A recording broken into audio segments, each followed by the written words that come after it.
Hello नमस्कार दोस्तों। मैं राजू शर्मा आपका दोस्त। आज की कुछ लाइनें हैं दोस्तों जो आपको सुनाना चाहता हूँ। जरा गौर से सुनिएगा। अर्ज किया है, मैं मन मार के अपना जिए जा रहा हूँ, हालातों से समझौता किए जा रहा हूँ। सोचा था कभी अपनी मन की करूँगा, ख्वाबों को सरिहाने सिए जा रहा हूँ।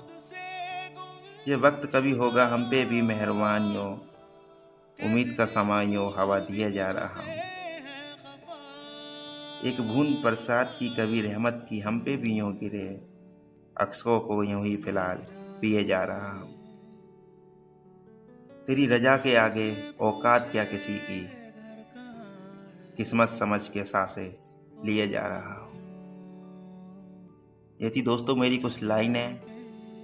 अगर आपको पसंद आए तो कमेंट लाइक करके ज़रूर बताना दोस्तों, और चैनल को सब्सक्राइब करना।